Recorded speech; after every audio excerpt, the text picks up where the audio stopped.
All right, Raime, take it. Thank you, Bob. So I am super excited about this topic. When you are called on to defend your faith in a conversation with someone with different views, what's the first thing that's going on in your head? You might be trying to remember, oh, what's that syllogism I learned last week? Or you might be trying to remember what the acronym SURGE stands for. Those are all really helpful things. But there's something else you also need to be thinking about, because apologetics isn't just about what to say to someone. It's also about how to convey that knowledge to another person. And so anytime we're conveying information to someone, that is called communication. And so largely what we're going to be talking about tonight is just basic communication skills, which are kind of hard to come by these days. So, it'll be good to learn about this. Here's a great quote about communication. The single biggest problem in communication is the illusion that it has occurred. So when you're called on to defend your faith, you need to make sure that communication has, in fact, occurred, which is why we're here tonight. So I'm not here to give you any new syllogisms or give you any scientific breakthroughs, but I am going to give you the gift wrap for those things. So when you're packaging a gift, you're going to make it look nice. You're going to make it look appealing, because you want your friend, when they see it, to be able to be eager to receive that gift. You want them to say, oh, I can't wait to see what's inside. So in the same way, when we're communicating apologetic truth to someone, we want them to be eager to engage with us.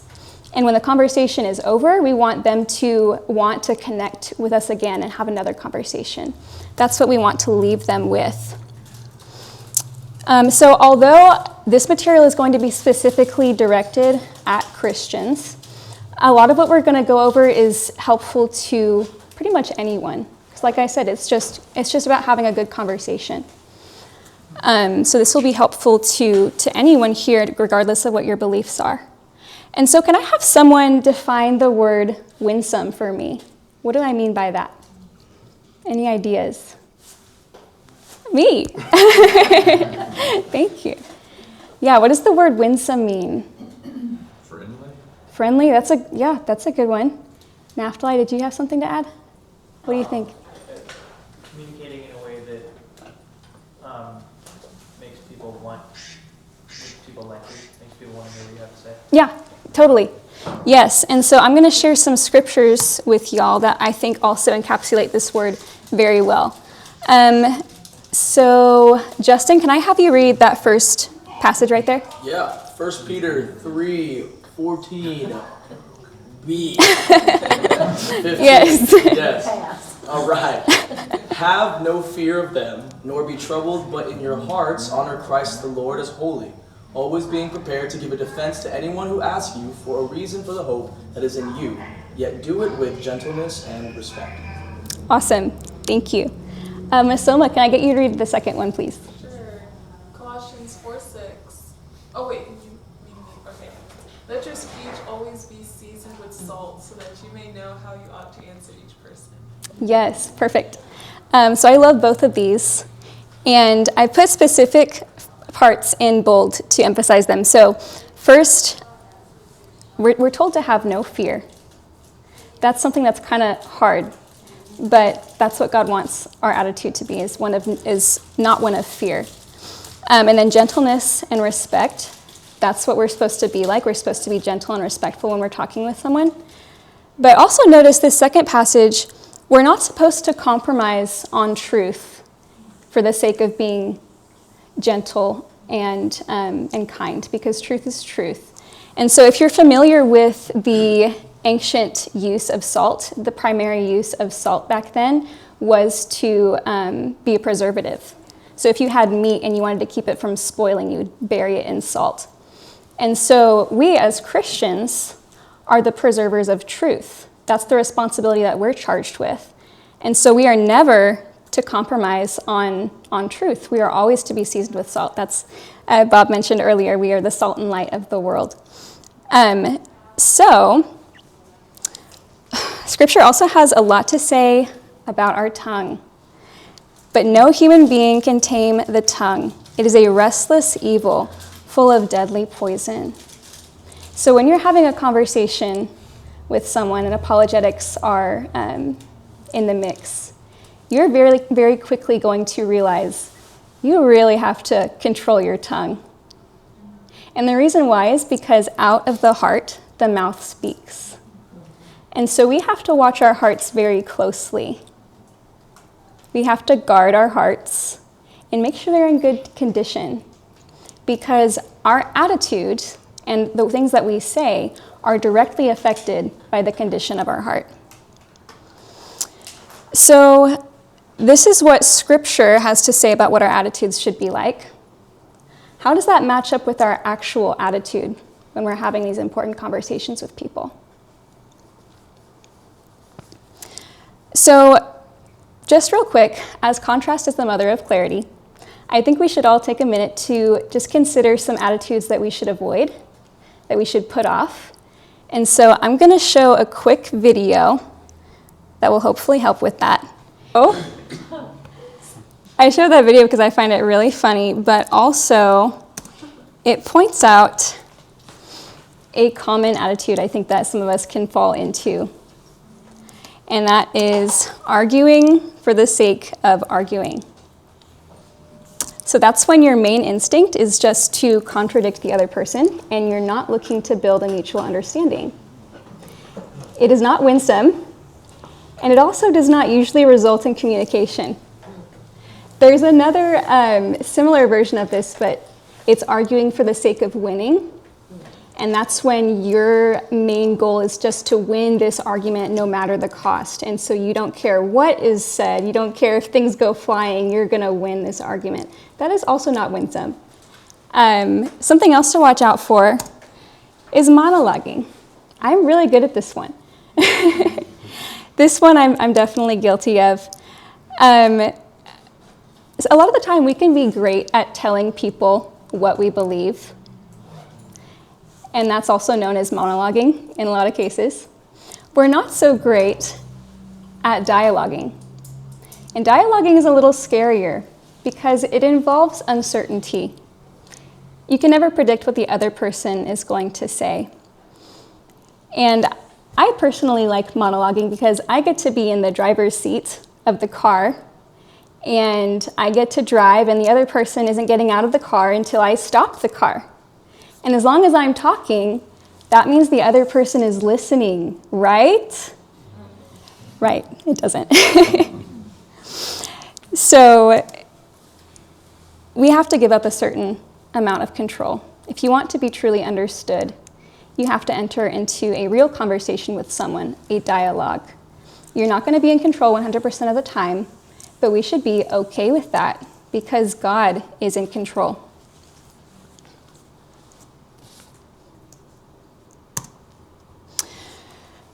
So we talked about our heart earlier. Our hearts are very vulnerable, and the enemy is going to try and twist our hearts in many different ways. And one of the things he's going to try and do is he's going to try to convince us that we have the power to convince someone else to join the body of Christ. And the truth is we don't. We don't have the power to change someone's heart like that. Only the Spirit does.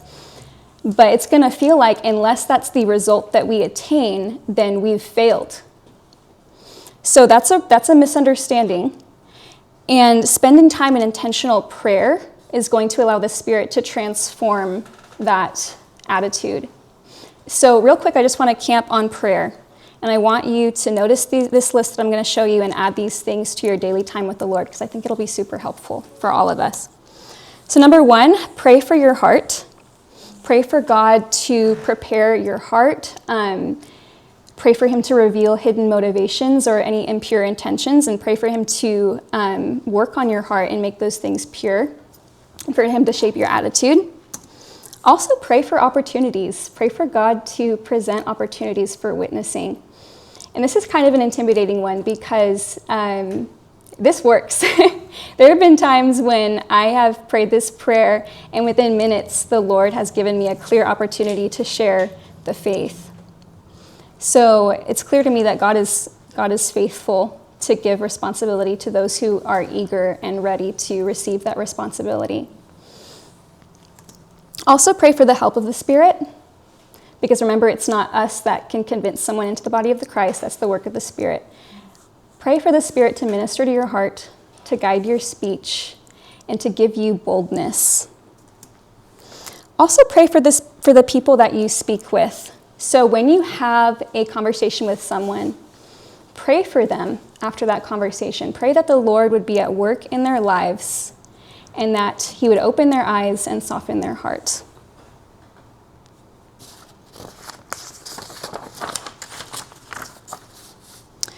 Okay, so once God presents you with an opportunity, here's the first thing I want you to remember. You've probably heard this before. Behind every question is a questioner. So you are engaging a person, not just a logical problem. You don't know what kind of baggage someone is walking into this conversation with. You just don't know. And so if you hear the objection, God doesn't exist because there's evil and suffering in the world. First of all, does anyone know how to logically answer that objection? If I were to say, God doesn't exist because there's evil in the world, how would you respond to that just logically? Does anyone have any thoughts on that? Jacob? I mean, technically it's more logical to remember that it's a person and collect more information. Mm-hmm. But if I were just like answering this to myself, I might think, well, you know, I'm actually part of the evil in the world. Mm. And so God is allowing the world to continue so that we can continue and have a chance to be reunited with Him. That's a really good answer. And I would say that's also a very emotionally sensitive answer as well. So I think that's really good. You could also say something like, well, how do you know that that's evil? Like, what standard are you using? Why do you say that God doesn't exist when you're obviously using some objective standard outside of yourself to call something evil? And we would agree, most of us, that that's God. But Jacob, you mentioned this, you alluded to this at the beginning. You can't just give someone that answer and have the problem solved, right? They're not going to believe in God just because of you saying that. And because, again, it's an emotional issue. They're a person. Maybe they just lost a loved one. Maybe they've been betrayed by someone that they put a lot of trust in. So you don't know. Be prepared to treat the patient and not just the symptoms. Because I would venture to guess that that particular objection we were just talking about is a symptom of an underlying root cause, of an emotional cause. And so be prepared to treat the patient, so to speak, by bearing their burdens with them, not just being the person that's in their life that's going to constantly put them on the defense all the time. So be a friend to that person. Next, this is going to be a very important one. This is going to be your guiding principle for your whole conversation. Clarity over agreement. I know that's a greater than sign, but I'm going to probably keep saying over. So clarity over agreement. Let this be your guiding principle. Because remember, we don't have the power to change someone's heart. So let your goal be to clearly understand the other person's position and then help them clearly understand your position. This also makes apologetic conversations way less intimidating because you're not going in on the onset of like, my goal is to change this entire person's worldview. You're just coming at it from the position of, I'm going to clearly present the truth, I'm going to listen to them, and we're going to see what God does with that. So that lifts a lot of the burden off of your shoulders. So just remember that. And then, okay, so this acronym I'm going to use to be kind of the general structure of our apologetic conversation. This is from Mama Bear Apologetics. We had the pleasure of having Hillary Morgan Ferrer speak to us a couple of Mondays ago. So you all already are familiar with her wisdom, with how valuable her ministry is. She uses this acronym as a way to help moms teach their kids, but I think this can be applied just to general conversations, and this is going to kind of serve as what we're going to base our structure of a conversation off of, if you will. So the first R stands for recognize the message. The second R stands for offer discernment, O stands for offer discernment. A for argue for a healthier approach. And the second R stands for reinforce discussion. So let's start with that first one, recognize the message. So the first step to reaching clarity is to figure out who are you talking to and what do they believe? Why is it important to them? And what truth statements are being made? This is especially important to remember when you're talking with someone that you really have just met recently.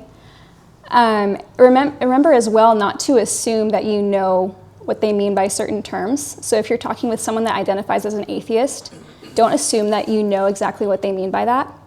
If this person comes to you and says they're a Hindu, don't say, oh, well, I've been reading up on Hinduism lately, so I kind of know what they believe.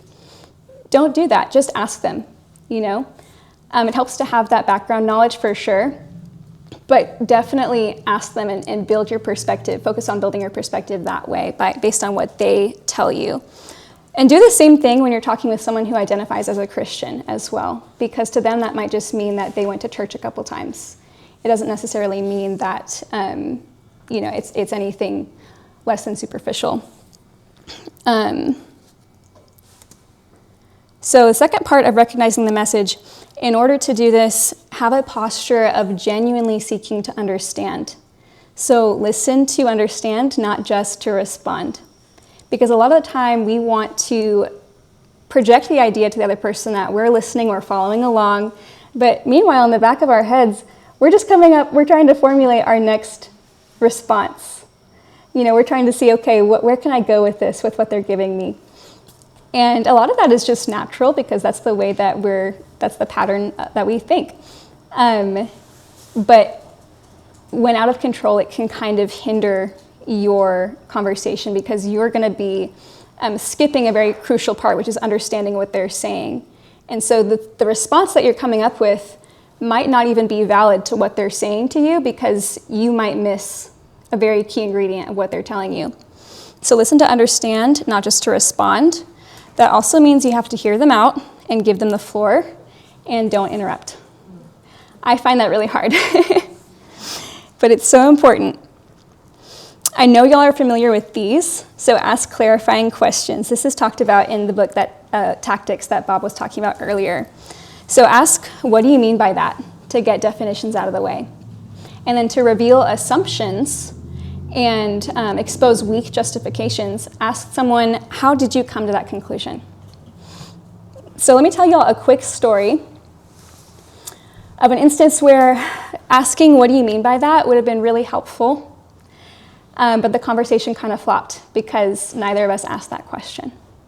This was at the table some time ago in the Union. Some of us were there, and there were these two young women walking by, and they stopped at the table and started having a conversation with us. They were Mormon. So we started talking about what we believed and the differences and things like that. And then before too long, we got stuck on this one phrase, child of God. So if you know the Mormon background, they believe that we literally are physical children of God and his goddess wife. So that's what they believe. As a Christian, when I'm saying child of God, I mean that in a spiritual sense of we are spiritual children of God, meaning we are saved, we're going to go to heaven. Anyone who's not a child of God is not going to be in his presence, right? So we were using this term. I don't remember exactly what we were talking about in the conversation, but I just remember we were using this term, but we were talking past each other because the other person was meaning it in a totally different way. And so the conversation totally flopped and it wasn't productive because we just kind of got hung up on here and it was going around in circles. And so that could have been solved if I had just, thought, hey, what do you mean exactly by child of God? Because I feel like we're meaning two different things. So that's an instance where asking that would have been really helpful, but we learn from our mistakes. Okay, so you've listened to them, you've given them the floor, you've heard everything they have to say, they've finished. Now you want to solidify that understanding by rephrasing what they've said, giving it back to them. So this also involves putting their position in the best light possible, which I know can sometimes be tricky to do, but just do your best.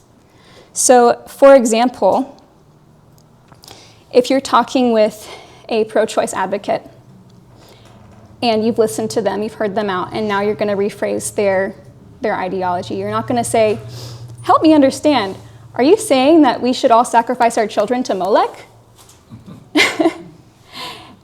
That's going to kill your conversation. The other person's not going to want to talk to you anymore. So as hard as it is, do your best to put their position in the best possible light that you can. So you want to say, help me understand, are you saying this? And you want to be as close to what they said as possible. And a lot of times this can help them understand what they're saying as well, because maybe this is the first time that they're really like formulating their opinion about something, and they're just like repeating things that they've heard in the past. This can be really helpful to them to hear someone else say it and put it into their own words. So I would suggest keep doing that until the other person feels understood, because you're gonna say, are you saying this? And the other person might say, yeah, more or less. And I'm gonna want to ask, okay, so what did I get wrong? Like, what's not perfect here? What do you really mean? Okay, so now we're on to offer discernment. This is when we're really going to get into working through these ideas with the other person. And to do that, we want to start with the positive things. You probably know the rules of constructive criticism, but the rules are you always start by pointing out the positives before you address the negatives. So you want to identify and affirm valid concerns that the other person has shared with you. And you also want to point out any values that you see are on common ground. So for example, here's an objection. I don't believe in God because there's no evidence for his existence. Okay? You might respond something like this.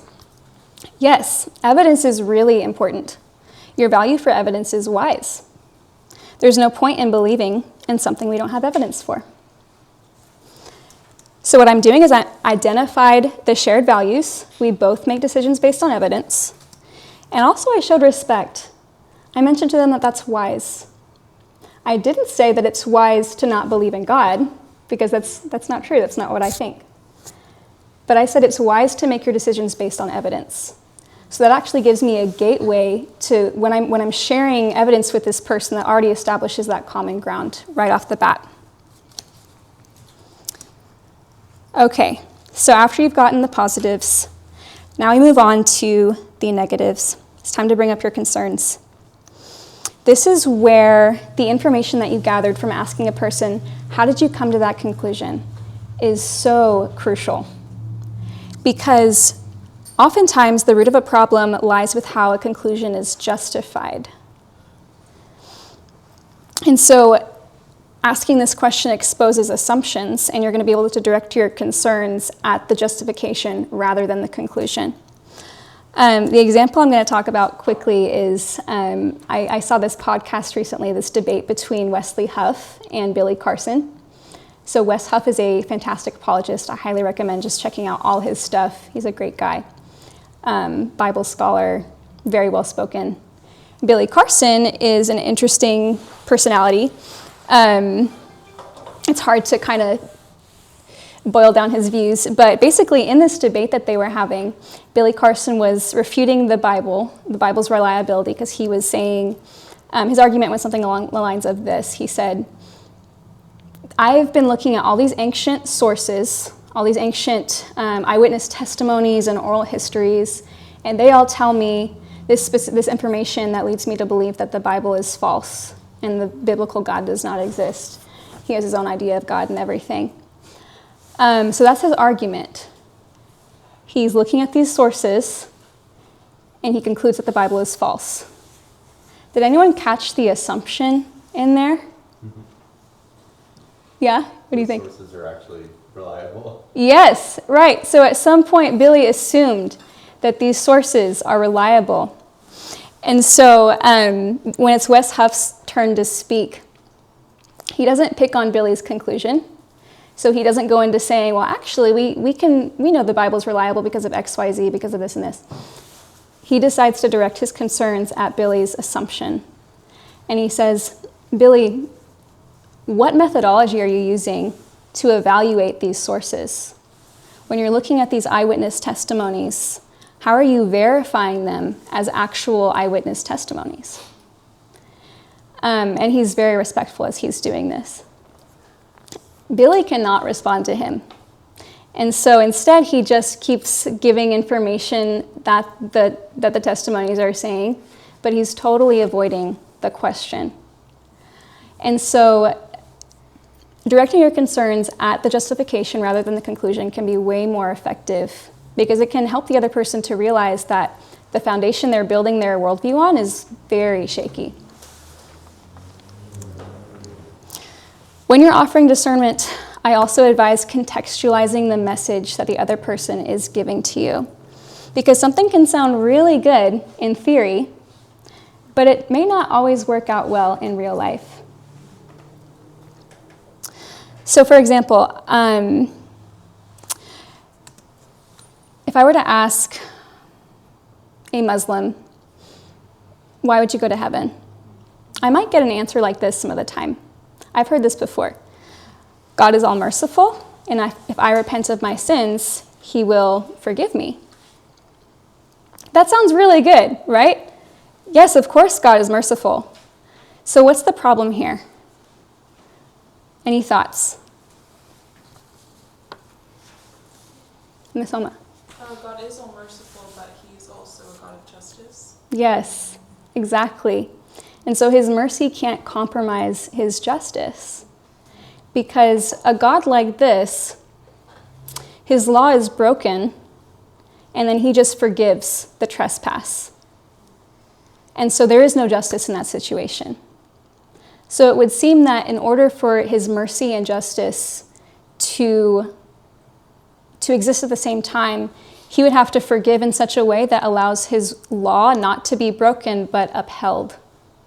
And so that's where we get Jesus.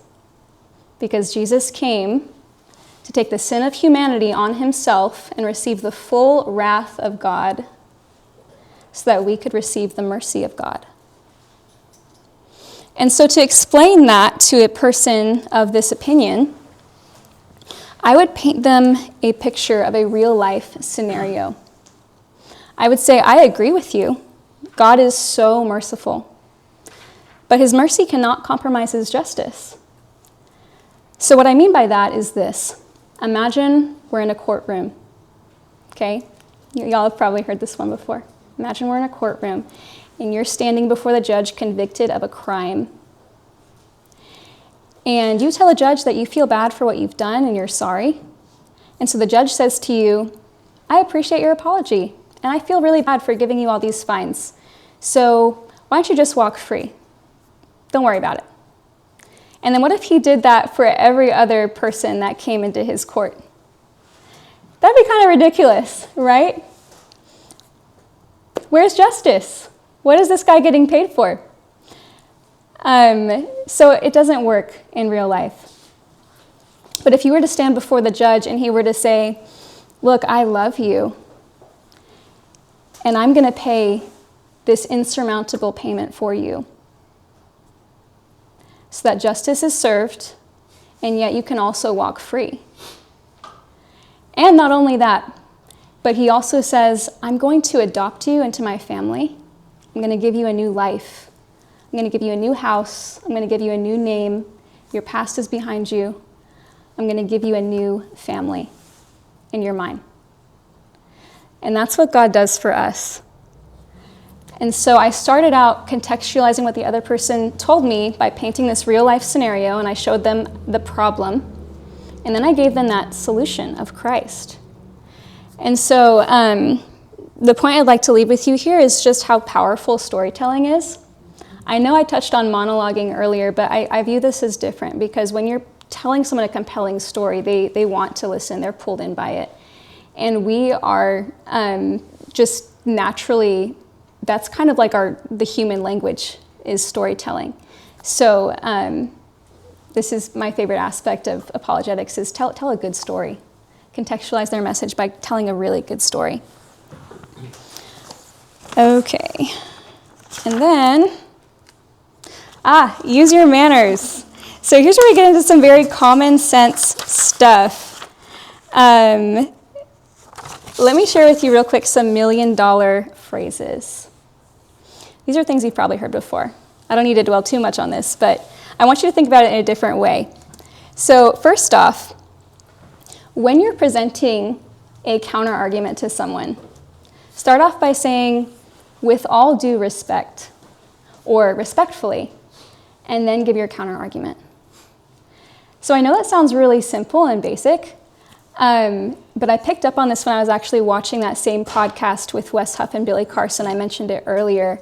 And over again, Wes Huff, before he would present some really difficult to hear information, he would say, Billy, with all due respect, or Billy, respectfully. And then he would go on to say. And it just came off so genuine.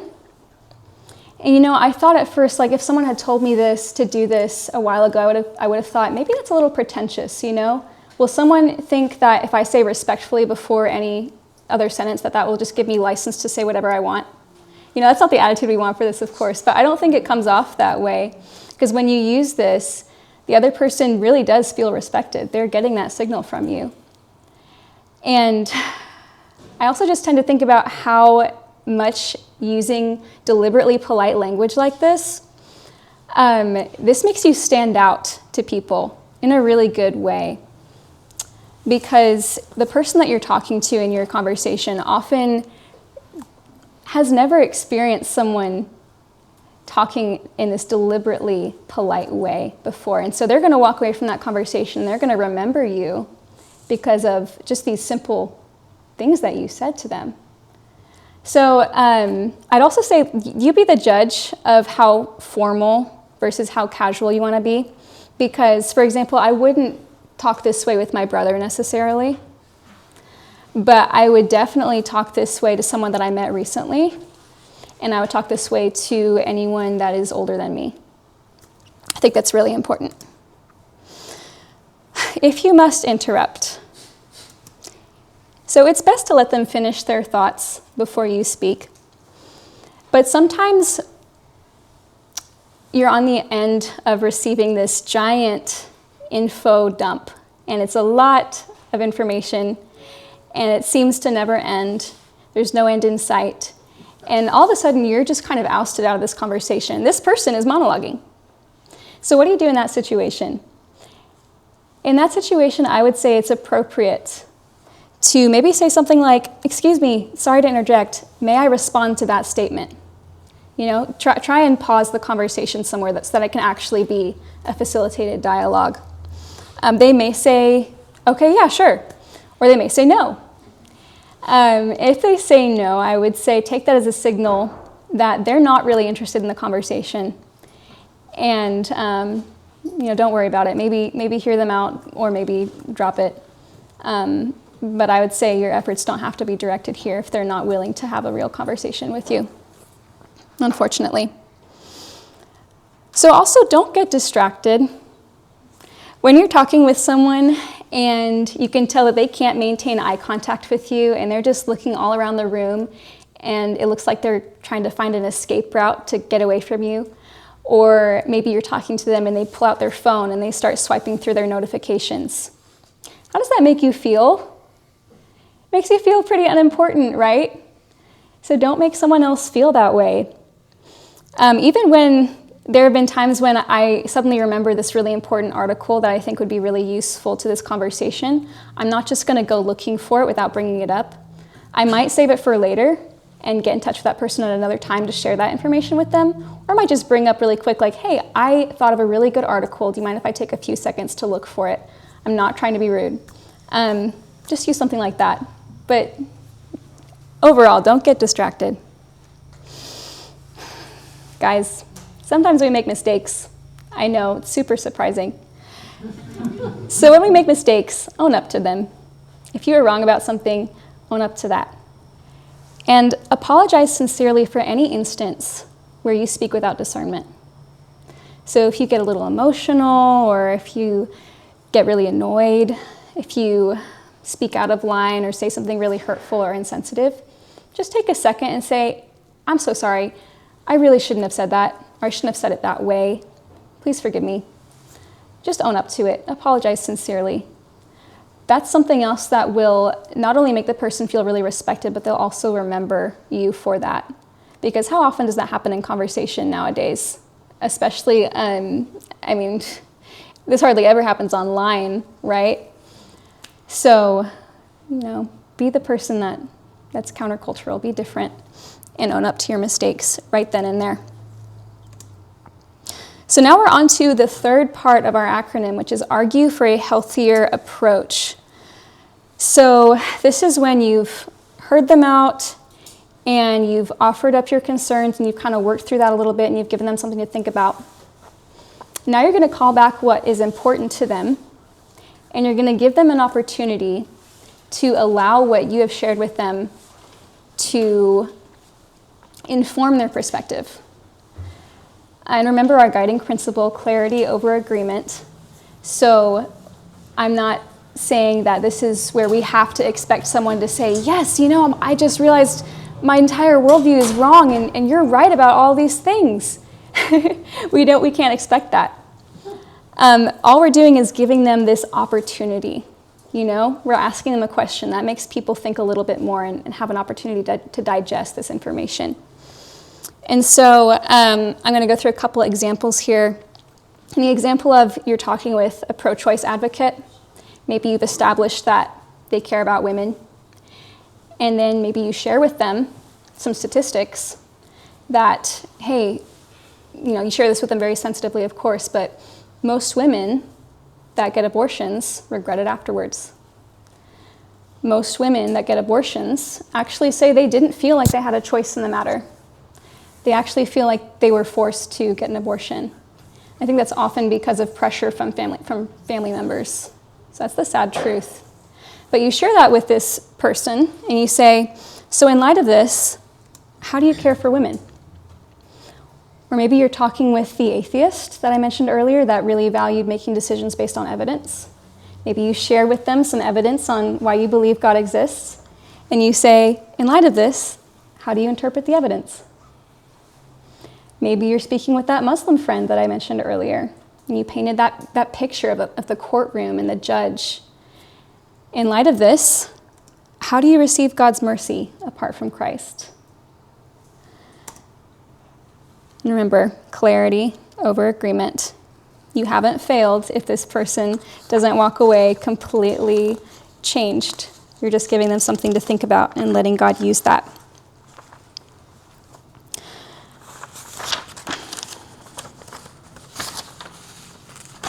Okay, so this is our last part of the acronym.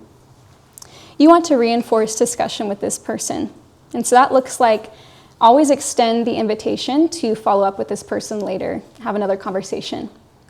Invite them to coffee, invite them over to your house for dinner, something to that effect. And especially if this person is someone that you see frequently on a regular basis, make these kinds of civil, productive discussions part of the fabric of your relationship with this person. You want to continue in exploring the truth together and building this person up in the truth. This is important. So, when to leave a conversation. Hostile language, name-calling, shouting, or constant interruption indicate that a person is not interested in having a conversation. And so in that instance, I would say it's appropriate to maybe say something like, thanks for interacting, but I don't think this is productive. I think we should drop it. And so there are some instances where some of these things are going on to a degree, but it can be alleviated, things can be reversed, and the tension can be diffused. But there does come a point where you have to drop it. So just be wise in that, be discerning in when is the right time to leave a conversation. So key takeaways. Remember what attitude God wants you to have. Not one of fear, not one of pride, but of boldness, gentleness, and respect. Remember our scriptures that we went through. Remember to roar, that helpful acronym from Hillary. Use your manners to stand out and make people remember you. Remember your guiding principle, clarity over agreement. And also, I would highly encourage you, please consider memorizing 1 Peter 3, 14 through 16. This is a good passage. I think we've gone over verse 15 often at Ratio Christi, but really 14 through 16 as a whole is really good. So to close, yes? Oh, there's a great app for memorizing called Verse Oh. Locker, by the way. What is it called? Verse Locker. Verse Locker. Yeah, I met the developer Easter. Oh my gosh, that's so cool. Okay, yeah, I'll have to write that down. Okay, so in closing, I'm going to read this passage for us. But even if you should suffer for righteousness' sake, you will be blessed. Have no fear of them, nor be troubled, but in your hearts honor Christ the Lord as holy, always being prepared to make a defense to anyone who asks you for a reason for the hope that is in you. Yet do it with gentleness and respect, having a good conscience, so that when you are slandered, those who revile your good behavior in Christ may be put to shame.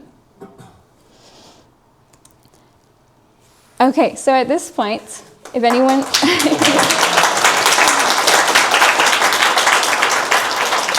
Thank you. So I'm wondering, do y'all have any questions or comments? Just one thing, Randy. Yeah. Years ago, our pastor said to remember that the issue is not the issue. The issue is the soul of the person on the other side of the issue. That's I've good. always liked that. So if you remember your purpose. Mm-hmm. You're there. Absolutely. The other, just a comment was on your communication. Did anybody notice how often Raime was smiling while she was making this presentation? Oh. So when you're talking to that, it's really easy. We get so involved in trying to remember what we're going to say that we may be glaring. I can't remember. You know, well, that's Yes, I've been there. remember to smile. Be pleasant. Yeah, that's great. Thank you so much for adding that. Yeah. I'm sorry, I don't speak body language. Well, most people do. Yeah. Yeah. I've got a question for you, Randy. Yes. The other day I had a conversation with a young man, and though I tried to understand what he was saying, I really couldn't make sense. Have you encountered that? Okay. Yeah, well, go on. Go on. I mean, it was just kind of a word salad. Yes, words. It's a good way to describe it. Yeah. Yeah. So kind of at a loss what to do then. I'm just curious if you encountered that. I believe I have. I've encountered, this especially happens when I notice people, they're just, I mentioned this earlier, but they're just info dumping. And they're just taking this opportunity to just, all of it right there. And they tend to be kind of working in circles and saying repetitive things, but they're using a bunch of words to convey very little information, right? And those people are difficult. It's difficult to recognize the message when you can't pick out what the message is. Maybe if I were in that situation, I would say, for the sake of me understanding you better, can you just simplify this in a few words, like in one short sentence? If they can't do that, it's going to be hard. Be patient. Patience is hard. Pray for patience. But I also wonder if you could just, if I were in the situation, if I could pick out any one thing, like as an isolate, that's not going to help me in understanding their entire perspective, but that would at least give me a starting point. So if I can understand one segment of their message, of what they're saying, maybe we can just start there and say, okay, so may I respond to that statement? Are you saying this? Let's talk about that some more, Recently that happened with a young man that I was speaking with in the union, and he had that kind of word salad. And the thing that we camped on, if I'm not mistaken, I think it was the reliability of Scripture. So because I couldn't make sense of most of what he was saying, but I noticed that. And so I just said, hey, could we talk about this part really quick? Because there's only so much I could do to understand his entire word salad. So yeah, great question. Absolutely, yeah. Good answer. Oh, thank you. Yeah. Yes. Raime, aside from Jesus, when you think about apologists, apostles, disciples, who comes to mind, that you think really does it right, did it right, in terms of breaking through? Just in general? Yeah. I mentioned him earlier. I really do like Wesley Huff. He's a great apologist. And you sent me that video of him, that interview. I can't remember which one it was. He always really characterizes gentleness and respect, but he's also not going to compromise on truth, and he's really going to try and send his point home. Oh, he uses a lot of humor too. Yes. Oh, I'm so glad you brought that up. Yeah. So why is humor so useful?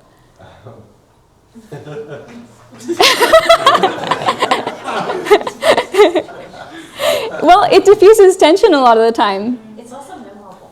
It's memorable, yeah, because you want to send someone home. If you can send someone home thinking about that joke that you dropped on them, that's a win.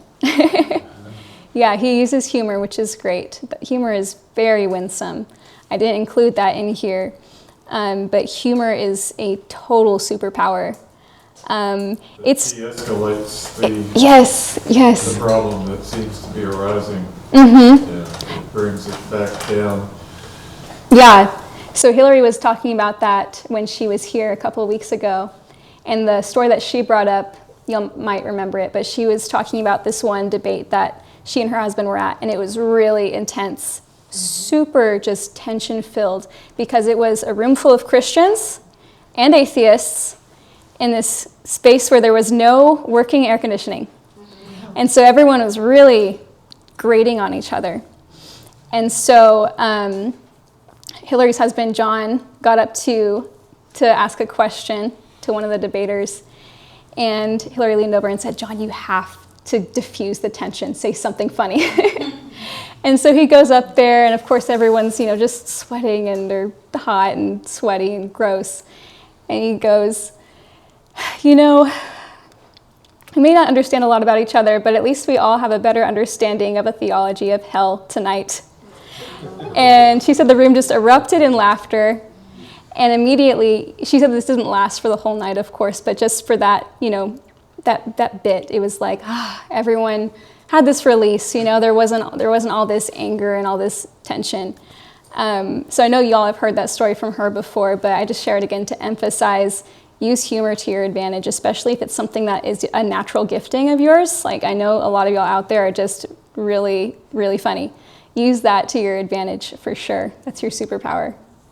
Yeah, keep praying for those opportunities, but also keep in mind that, if God isn't giving you this blatant opportunity, he might want you to just create the opportunity yourself and just start that conversation with her and say, hey, can we revisit this topic? I've been thinking about this. I think that's the first step. You see her so often, that's already such a huge blessing because, that means no matter what. Do you see her like in class, or is it in class? So you guys are forced to be there. Yes. So, you could revisit that topic and, you have that guaranteed opportunity to build on that conversation 3 times a week. And, that's a really, really good opportunity just right there that you see her so often. So I would just try and, ask her like, hey, can we revisit this conversation? What was your experience like in church? And that's also a great way of kind of treating the patient rather than the symptoms, because you mentioned she said she was atheist, and then she said, oh, maybe I'm agnostic. She doesn't really know what she is. She's just trying to find something other than Christianity, and she doesn't really know how to define it. To me, that's that indicates like that's a symptom of just something that she experienced in church or in her life. Who knows? Yeah, but that'd be great to revisit that topic with her. Does that answer your question, or are there any other specific? That's it. Just Yeah. learning to listen better. Learning to listen better. Yeah. I know that's the first step, is just learning to listen really well. And honestly, let it be a comfort to you that you see her so often, because you could even just take the first several conversations just listening and having the Lord, draw out those more important points to bring up later. Does that make sense? It does. Yeah. I feel like I fall into the temptation of like being under pressure to respond Yeah. when I really don't have to. Mm-hmm. If I don't have like a good answer, might as well just like I'll think about that. Get back Yeah. to that. Yeah, there is no harm in saying, I don't know the answer to that, I'll think about it. Or just, yeah, you gave me something to think about, I'll chew on it. And that's honestly great, because then you have kind of a jumping off point to follow up with them. Because you can come back and say, hey, I thought about what we were talking about some more. So honestly can be used to your advantage as well. So good question. I'm glad you're thinking about those conversations. Yeah. So I just want to make a comment and then I'm going to ask you a question. Okay. Share your experience. You might not know that Raime is probably the person, certainly within Rosh Christi and probably all Christian student organizations at UNT, who initiates the most spiritual conversations in a given week. she's at our table for 6 hours a week. Yeah. And so that expertise is something I'm going to tap into right now. Wednesday night, those of you that were at the worship event, it was interesting. Raime always had an eye for somebody that was approaching the event. She wanted to go talk to them, right? We were worshiping, but she was also looking. And remember the couple that came up? Mm-hmm. The young man that was an atheist, and I think Nadine, who's a Christian. Mm-hmm. And so Raime went to talk to them, and I then kept an eye, because I'm like, should I go over? When could I go over? I don't want to go over too soon. And it was maybe 90 seconds, and I came over. She was already talking to him about the grounding for objective morality. Okay, 90 seconds. So I want to know, how did you initiate that? Maybe you could tell all of us, what was your approach? How did you get into that conversation? Mm-hmm. And then what happened that you quickly, because you said, I'm not as concerned about how you know morality. Do you remember that? Yes. Yeah, so give us that whole Yeah, scenario so we can learn. Yeah, I hope I can recall most of it. It was really loud, because that worship night was so fun. If y'all were there, that was such a great night. But it was kind of hard to have this conversation, because I was like practically yelling at him, but not trying to, But yeah, so they had stopped to see what was going on, because they saw all these people gathered and singing this song at like what looked to be a concert. And I went up to them and I said, hey, are y'all curious what this is about? And they were like, yeah. So I explained it to them, and I asked, are either of y'all religious, or do you have any kind of faith of any sort? And the woman that was there was like, yes, I'm a Christian. And the guy told me, I can't remember his name, Dean. He said, no, I'm not religious, because I study religion, and you can't study religion and be religious at the same time. So I was like, okay, tell me more about that. And he just kind of went into, well, when you look at, how these things happen and everything, nothing really lines up and da-da-da-da. But he was interested in having a conversation with me too, because then he asked me, what makes you so sure? Like, what makes you religious? And so this is actually how that came up, was I told him, this is something that I've been thinking about recently. And it has been, because we talked about it in class, I've been tabling, yeah. And so I brought up to him about morality, and I asked him, what do you think about morality? And so that's how we got into that conversation. And he immediately said, I don't think we have to have a book or God to know what's right and wrong. We don't have to look inside the Bible to know what's right and wrong. And I said, yes, I agree with that. Because there are so many people that I know that are not Christians, and they're wonderful people. So of course you don't have to read the 10 Commandments to know that hurting someone else is wrong. And then I mentioned, I'm less concerned though about how we know what's wrong and what, rather what makes it wrong. And so I mentioned, he seemed kind of like a very academic scholar. So I mentioned some more academic words. Epistemology and ontology, and he was like, oh, interesting. But the conversation kind of ended very quickly because of the location wasn't ideal, and he did become kind of disinterested after a while. I could tell. It's probably just because it was so loud. But or because he didn't want to go up against you. Oh, he seemed pretty confident, but it was good because what I left him with. Because when someone is kind of giving me that vibe of like, I'm not interested, I don't want to come to your silly Bible study meeting, I try to go this route and I say, look, we can benefit from you being at our meeting because you have a different perspective. You will, be able to start conversations that we wouldn't start on our own. And that would be a really great benefit to us. And I would really like to see that happen. So that's kind of what I left him with. I handed him the flyer and I just kind of said, I hope to see you again because I really enjoyed this interaction. I really appreciated that you just took some time to share your opinion with me. And I hope that you'll come join us sometime. So, and the girl that was with him seemed very excited. And I hope that if she caught any of our conversation that she was encouraged and kind of emboldened and maybe, I didn't talk with her as much. I don't know if she was a super strong Christian or not. But I hope that maybe that gave her a little bit of a spark of like, oh, I should really think about how I can build my friend up by talking to him about my faith. So, yeah, thanks for asking that. Yeah, thank you. That's a good note to end on. We see the experience here. Any final questions for Raime? Let's give her a round of applause again.